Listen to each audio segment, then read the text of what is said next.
Thank you, Adam. I hope the other shit is still on film. No, I don't. Why not? Unless we're being stupid. That's the shit we were doing earlier.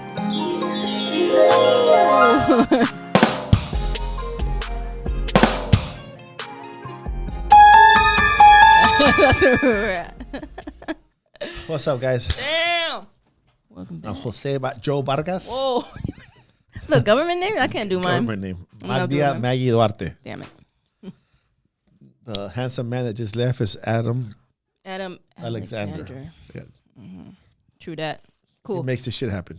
I'm stoked. Yeah, I'm glad because I wouldn't know what to do. How to start. Yeah. But I'm stoked.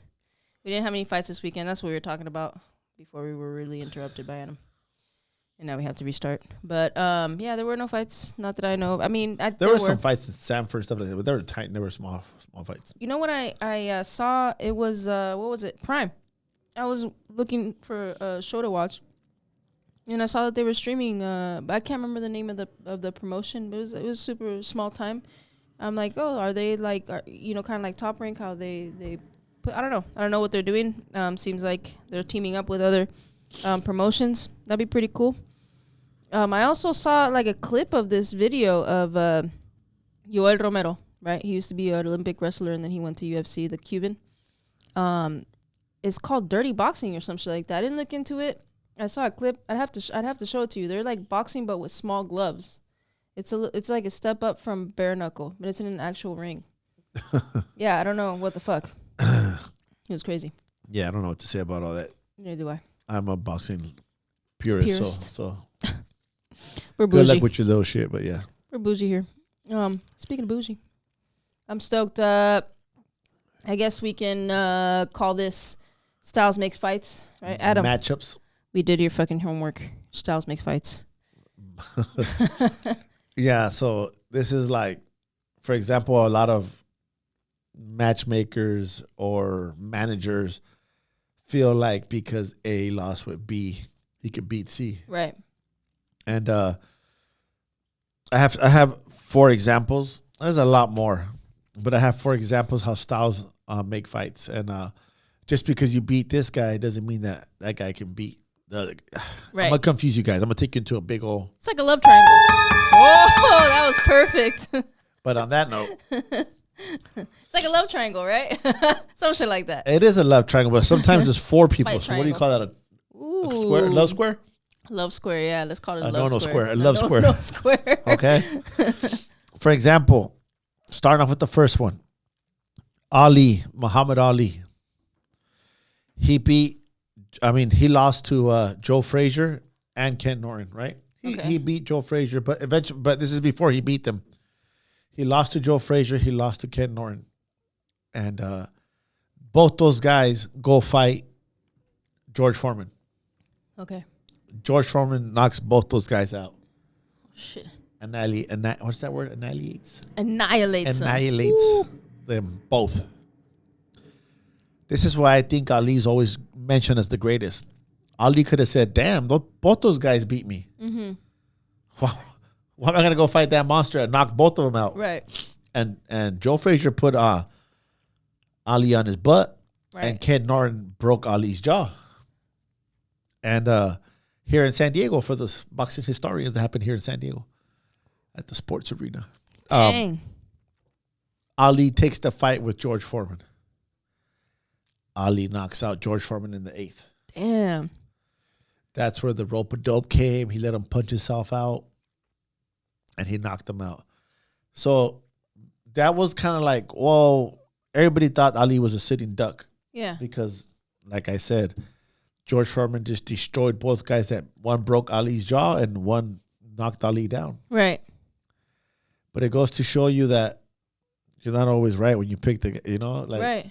I bet you George Foreman thought he had an easy fight. Oh yeah, of course. And do you think that was? So I'm kind of learning here. I didn't look at this list at all. I'm just kind of here asking questions because I'm generally curious. Do you think that was part of the strategy for the fight? Him kind of like, I think we're gonna gas him out. I don't think he can last past a certain amount of time. Or what do you like? Do you think that was part of his strategy was psychological? Ali was huge on that part, and I wish I can say like knowingly that what his mindset was, but me just from the outside, I think that they figured that they started exchanging with him in the beginning when George Foreman was the strongest. Right. That there was a possibility they could get knocked out or beat up because George Foreman was not just knocking people, he was crushing them. Right, yeah. Yeah, he wasn't demolishing everybody. Yeah. So I figured they just thought that they could take him on the later rounds. Yeah. And you can tell when Ali decides to take it upon himself just to open up a can of whoop ass. Right. And that's why Ali's always mentioned. And then Ali came back and beat Joe Frazier after that. But it's just, I don't know if he beat Ken Norton. But that was something to admire. What a mindset, though, right? To go from two guys that not only beat him, but impose physical damage upon him, right? And for him to see this guy demolish those guys that, fucked him up. They did. In other words, you know what I'm saying? And for him to be like, you know what? Let's take a chance. We're gonna go. I think that's obviously a different time. Fighters where they would face each other multiple times. That's one of the stories I like of Joe Frazier versus Ali, the first one. Mm-hmm. That fight was huge. Two Olympians facing each other. 4 years apart. One was in one class and one was another. A different class. Yeah, different years. And there's a story when Ali's fighting Frazier. Frazier's he's having some success with Ali, and then Ali tells Frazier, "You can't beat me, boy. Yeah, you can't beat me. I'm God." Yeah. And Frazier said, "Well, God's gonna get knocked on his ass tonight." And Frazier dropped him. Yeah. That's what sealed the fight for him because the fight was gonna be a real close fight. It was a really close fight. And he just showed how Frazier's determination. He didn't give a shit. Right. But that same guy got annihilated by George Foreman. Foreman, it sounds like he came onto the scene and just fucking mopped the floor with everybody. And from what I understand, Ali was kind of more discounted, right? They were like, this guy's, he's pretty. He's been suspended. He's back. He's suspended. Yeah. They looked at him like he was, some folks looked at him like an outcast, like he's just trouble. He's speaking his mind too much. We don't like him. Right. But that's what made Ali. Right. Super outspoken and even an advocate or what do you call that? Fucking the activist, you know what I'm saying? To a certain extent, like without actually wanting to be. So I think he's recognized for more than what he's done in the ring. But inside of the ring, I think I'm very generally curious about his mindset as a fighter because, as we've spoken before, a lot of these guys, they call boxing the poor man's sport, right? They come from harsh backgrounds, like huge adversity. And he's like one of those few fighters, right, that had his home. Well, he didn't come from a broken home. I think his adversity was, at a time where there was a lot of turmoil in the country and society. So war, all kinds of stuff that was going on. Racism, like it was at its peak, right? So I think that's part of his adversity, But who we got? What's the next one? Yeah. Just let me note this real quick. Let's see. Got Adam's pin. Adam's pins. Last time he took one home, Adam. The next one I remember perfectly. This one is not. This is more like my era where I was watching fights a lot. There was a fighter named. I'm speaking of him like he's gone. He's still alive. Marco Antonio Barrera. Marco Antonio Barrera fought Kennedy McKinney. That's a clip you showed me? I think so. No, that's Junior Jones. Okay. This is a 4-man fight, too. Okay. Barrera beat Kennedy McKinney. Mm-hmm. Kennedy McKinney beat Junior Jones. Okay. So they bring Junior Jones to fight Barrera just to give him another win. Right. And Junior Jones destroys Barrera. Beats him twice. Right. So Eric Morales gets a shot at Junior Jones. Junior Jones gets beat by Barrera in Tijuana. I mean by Morales, I'm sorry. Yeah. But Barrera beat Morales twice. I know I took you guys on a big trip, but Kennedy McKinney beat Junior Jones. Kennedy McKinney lost to Barrera. Barrera lost to Junior Jones. Right. Junior Jones lost to Morales. And Morales lost to fucking Barrera. Yeah. Thank you for that. So you always that's the beautiful thing about this sport. I wonder if we're going to have this 20, 30 years from now where fighters don't face each other no more. Right, man. Exactly. And, you know, I mean, right now, that's the whole point. That's what everybody wants to see, you know, the best against the best. So far, we've had Ryan and Devin, right? Because we're so what about, like, Devin fights? What if Devin could beat Tank? Yeah, that's what I'm saying. Yeah. You know what I mean? Like, what if? What if he could? We don't know. They don't know. Fucking face each other. We can talk all this shit. Oh, he'll knock him out. We don't know. But you know what? That's interesting. I wonder if that's part of their rivalry. I know Barrera and Morales had, like, a huge rivalry. I don't know if it was, like, that type of shit that's been talked. They're cool now, but they used to go at it. They really did not like each other, from what I understand. But that's interesting how that works out, right? Because Morales was one of those guys who was very relentless too. You know, come forward, and he right in the pocket with you. He seemed like he had power too. You know. Yep. So that's an interesting. I remember watching. Pat Russell was the referee. I asked Pat Russell about that fight against Kennedy McKinney and Barrera. They dropped each other like 4 or 5 times. That was a former. I think he was an '88 Olympian. He was an Olympic teammate of Roy Jones Jr. Was Kennedy McKinney, and they fought.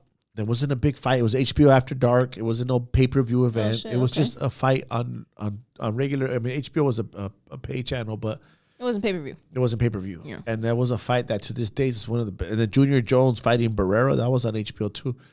And those fights are like legendary, man. And then Barrera fighting Eric Morales in Tijuana in El Toreo. That was an awesome fight.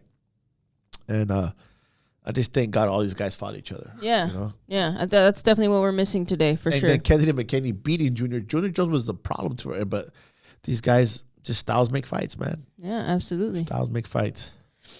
What's next? The next one. This one is more my era. I don't know where to start. Vernon Forrest knocking out Shane Mosley. Okay. I think he beat him twice. Vernon Forrest from Atlanta, Georgia. So he's 2-0 against. Al Mitchell trained him. Yeah. Vernon Forrest gets a guy named Ricardo Mayorga. Yeah, I remember him. Ricardo Mayorga beats him. God damn. Then Ricardo Mayorga faces Shane Mosley. Right. And almost gets decapitated. Right. So, where do we go there? Yeah. Like, who do you would think that he would beat him too, you know? Because the way that Vernon beat Shane. Yeah. It was like easy picking. It goes to show you, like, you got to know what your fighter's kryptonite is before you pick a fight for him. Is Oscar De La Hoya did he fight any of those guys? I know he fought Shane, right? I think he fought Shane and Mayorga. Yeah, I remember he fucked him up. Yeah, but I don't think he ever fought Vernon. So so you can't put him in that equation. He beat Mayorga and he lost to Shane, but the Shane fights were so close that they could have went either way. I feel like a lot of Oscar's fights were very close. A lot of his biggest fights, like against Floyd, against Shane. He had 2 with Shane and somebody else. He never got... It was funny. He was the most ticket seller at that time. Yeah. And he wouldn't get the love by the judges. So it's like crazy. They low-key hated that little bastard. They did. Yeah. I guess he was handsome or something. But they knew he was gay. I'm joking. Yeah. This is one of my favorite ones. Let's see. This is when I was a little vato, so this one's a little bit more important to me because, like, my grandpa would talk about boxing and my uncles. Okay. And I know we talked about this the other day. Roberto Duran, okay? Right. He got knocked out by Tommy Hearns. Right. Face planted in the second round, right? Tommy Hearns goes up in weight. Right. And he goes to go fight Iran Barkley. Iran Barkley knocks out Tommy Hearns in the 3rd. Dang. Just levels him. Yeah. Duran goes up to fight Iran Barkley. Okay. And he beats Iran Barkley. God damn. Oh, shit, dude. That's it's crazy. To me, it's like that the whole argument of styles makes fights is so intriguing to me, you know? What is it about is it the style or is it the fighter as a whole, like the grit? What is it about the style makes, you know what I'm saying? Because you're going blow for blow. But I guess, if you say, some guys, they, for example, they use a high guard, right? And some other fighters just really know how to neutralize that. Yeah. Some guys are really good at using the jab, and some guys just know how to get away from the jab. Yeah. Some others don't. So I think their training, their base, has a lot to do with it. And it's a very, very intriguing conversation. What you got? Book report? That's it. No, I'm just wanting to tell you guys, all the guys that I just named that fought each other. Yeah. I'm gonna run down the names. I know you guys already heard of them. Muhammad Ali, Joe Frazier, George Foreman, Ken Norton. Yeah. Marco Antonio Barrera, Eric Morales, Junior Jones, Kennedy McKinney, Ferdinand Forrest, Shane Mosley, Ricardo Mayorga, Tommy Hearns, Roberto Duran, Iran Barkley. Those are guys, all those names could be in somebody's top 10. Yeah. Or are in somebody's top 10. For sure. And I'm grateful that in those days they would fight each other. Yeah. They wouldn't avoid each other, or there wasn't, it was just the best wanted to fight the best. It wasn't about, at the end of the day, everybody wants to make money, I understand, but these guys made money. They hold on to it? Yeah. I don't know. Yeah. I know some of them didn't, but could they made more? Yeah, of course. But all these guys have one thing in common. They got a strong mindset. Absolutely. And I think that's one thing that I do think that's something that's lacking nowadays. What's so wrong? Like, okay, for example, what's so wrong about taking a fight and getting a little bit less of a pay if you know that fight, if you win, right, you'll get set up for way more afterwards. I don't know what your thoughts are on that, right? Like some people are like, oh, no, you hear that a lot lately, that he outpriced himself. Yep. You know what I mean? So what is that? What does that tell you about the person who's outpricing themselves? You know what I'm saying? Like, oh no, I'm not gonna fight you unless I make this much money. I get it, prize fighters. A couple things. I think that they're insecure, and I don't know, insecure. That's not the word. They're not sure of themselves, and they feel like that's gonna be their last fight or two. They want to make the most money on the way out. Right. Fear. They talk their way out of the fight. Right. Because I feel like a lot of fighters, they want to fight, but they're scared to. Mm-hmm. And if they find any excuse not to fight, like, oh no, they offered me 50 over there. Yeah. I don't want to fight that guy. Yeah. And there's a lot of factors why fighters will not take certain fights. It could be, like I said, fear, financial.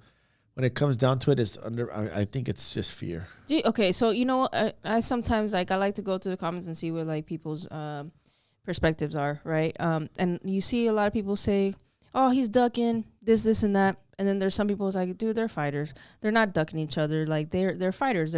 What do you think about that, right? So like when you were coming up, is it? I know you is amateur, but it's elite amateur, right? Either it doesn't matter. You're going in and you're going blow for blow with somebody. Was there and maybe not from you, but if you heard maybe gym talk, right? People actually being afraid to fight another person. No, I feel like I'm speaking for myself. Yeah, well, yeah, you can. I'm sure there is fighters that are scared of facing other. I've heard stories about fighters would avoid somebody in the weight division. Right. Would avoid fighting somebody because that guy was in that bracket. They moved up in weight or they went under, right. So they wouldn't face that guy. You heard that all the time. There was a kid. They used to call him Booney. Garcia from Brawley. He was Timothy Bradley's nemesis. Timothy Bradley would avoid him. Mm-hmm. And that kid's in prison for the rest of his life. That's crazy. Yeah. But there was kids like that you saw them and you were like, damn, that kid's special, man. Huh? Yeah. Yeah, intimidating. Yeah, they were like, wow. You were like, there's a lot of guys. There's a kid named Marshall Martinez from LA. I forgot what year he was in, supposed to be on the team, 2000? Mm-hmm. 2000. Marshall Martinez. He was one of the best fighters. They call him Chamuco, and I would see him intimidate kids that they didn't want to fight him. Yeah. He's from La Puente or there. Because people would see him and he's skilled or physical appearance. Asshole. He's an asshole. Asshole. I think everybody's scared to fight guys. Nobody's scared to fight a guy who's gonna outbox you. Yeah. that's like, oh, fuck it, I lost. I couldn't catch him. They'll be like, he was running. I couldn't hit him. You know, he didn't want to stay there and fight with me. Yeah. I think people take a loss like that better than getting their ass handed to them. Yeah. I think it's like, if you get knocked out or stopped or 8 counts, it's a little bit more demoralizing. Yeah. Than getting outworked. Oh, yeah, of course. You know, getting outworked. I would rather fight a guy who didn't want to stay in the pocket with me and lose to him than to fight a guy who was just a replica of me. I'm like, fuck, here we go. Yeah. And, you know, we kind of touched on this a little bit in the conversation with the boys this weekend when took them on that run. Like physical appearances, right? And the best way that I can describe it is in Spanish, que se dejan llevar por la apariencia. You know, you kind of get taken back by just physical appearance. There's some guys who look super yoked. You're like, holy fuck, dude, I don't know. Oh, we're talking about that. Yeah. Like, fuck, I'm kind of scared, dude. I don't want to face that guy. You know what I'm saying? And Kyle was talking about he fought a kid one time that had all kinds of muscles on him, and I told him before he even finished, let me guess, Kyle, that fight was the easiest fight you had. And he said, yeah. And I said, I remember fighting a guy like that too, and I remember beating him.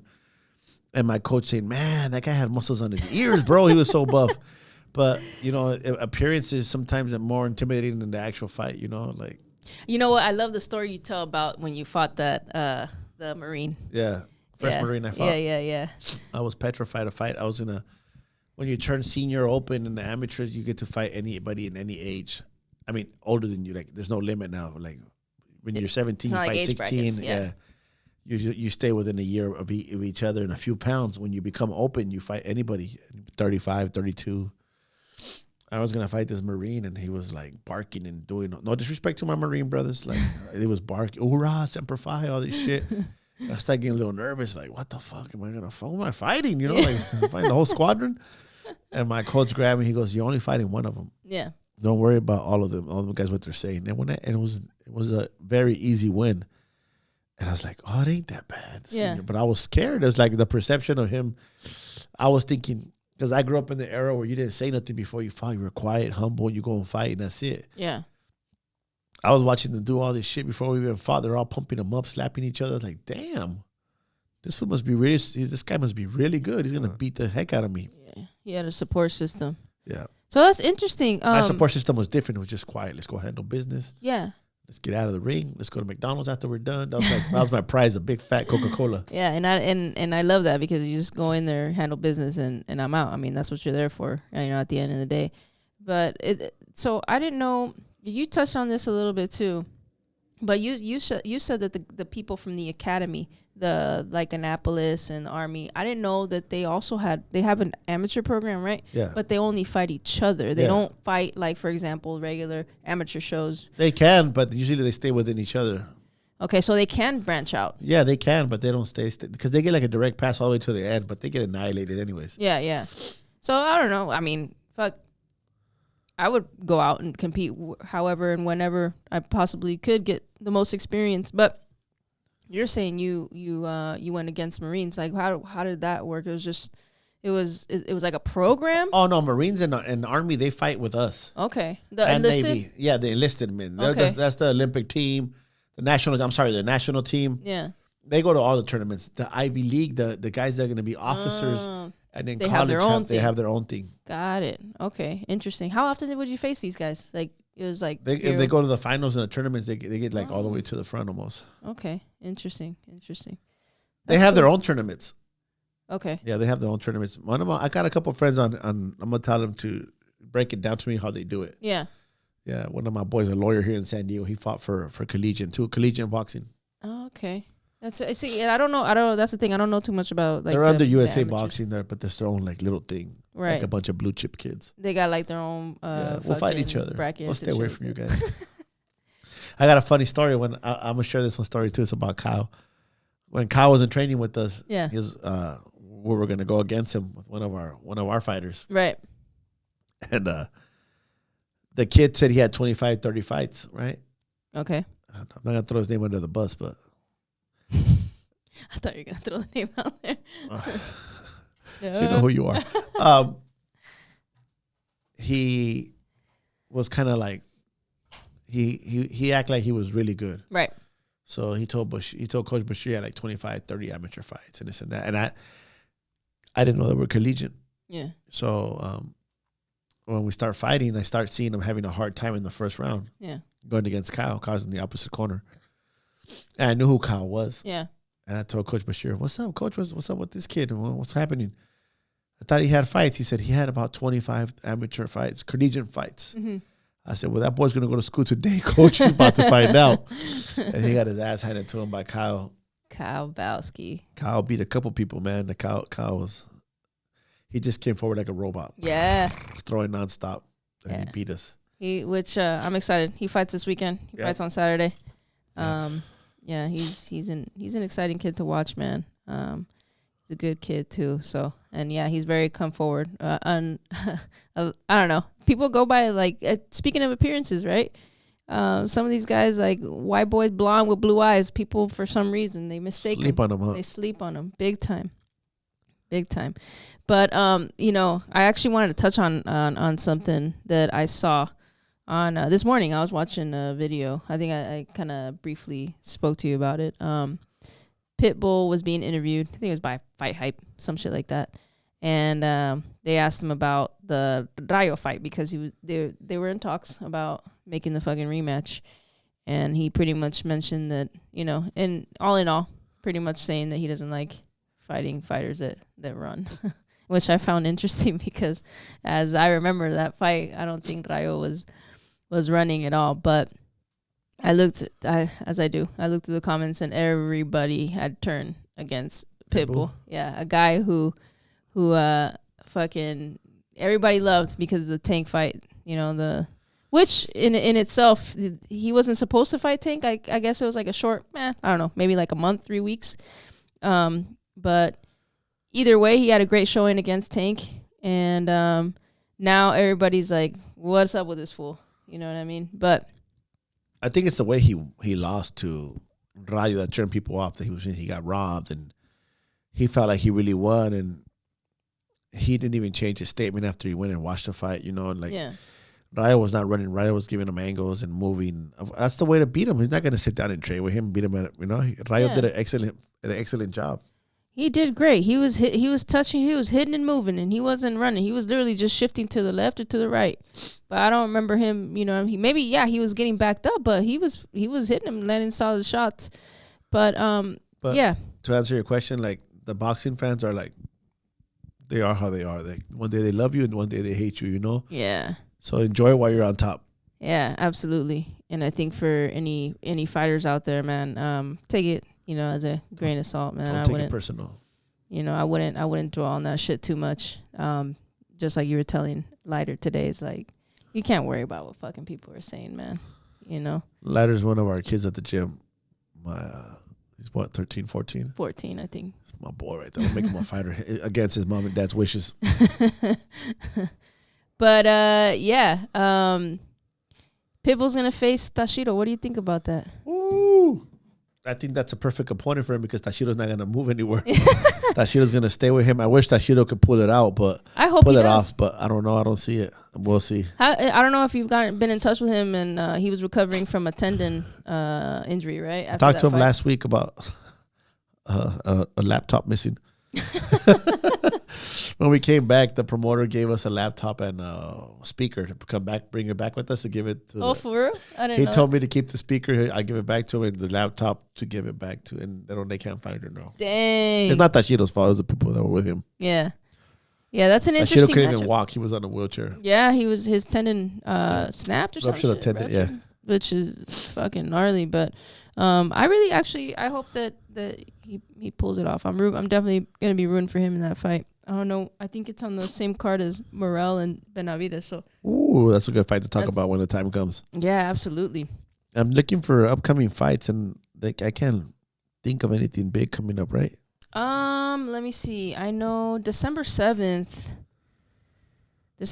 we got something going on, and I can't fucking remember which one it is. I'm trying to see, Adam, this is why we fucking need you here, guy. Fucking Adam. He abandoned us. We need your laptop, dude. I usually go ESPN boxing schedule for anybody. They have everything on there. December 7th. Who the fuck is it? I'm trying to remember. But that's like next week anyway. Yeah, Navarrete against Valdez. That's what it was. That's December 7th? Yeah, it's December 7th, yeah. Who else fights on that card? Does that kid, the big kid fight on that one? The big kid, Rafael Espinosa against Rubens Ramirez. That's a good one. That's a good fight. Lindolfo Delgado. Oh, Lindolfo's on that one too. Mm-hmm. Richard Torres Jr. Emiliano Vargas. That's a pretty good. Steven Navarro. I like that kid, man. He's really fun to watch. Yeah. And Giovanni Santillan. She's going to be fighting there too. Art Barber Jr. That's a stat card. I'm probably going to watch that from start to finish. All Roberts guys. Yeah, it's all Roberts guys. Usually, like, if he has one guy, he has a few on there. Yeah. But yeah, there's a DAZN Birmingham card on November 30th, which is this weekend, I believe. Nothing stands out to me. Like, dude, Sonny Edwards, the smaller guys are going to be fighting. But yeah, that's pretty much what we got today, yeah. Sounds like it. Sounds like it. Sounds good. Yeah. Please say something. If there's something that you guys would like to hear, we're more than happy to talk about it, and we're getting some traction, so we appreciate it. Fun. Anything you guys want us to touch on or talk about? Any fights, any particular fights that you guys remember that stood out to you? Any these subjects, huh? UFOs, ghosts. Even if it's like about like fucking whatever, it doesn't matter. I'm down to talk about it. I can't think of anything off the top of my head right now, but yeah, boxing stuff, life stuff, whatever. We are down. Like, comment, subscribe, share. He needs to refill this shit. Yeah, he does. Yeah, like, comment, subscribe, share, all that shit. I hope they can hear that shit. Peace. Peace. This has been a Point and Yell production. Yeah, I think the words, but sometimes they don't come out of my mouth no good.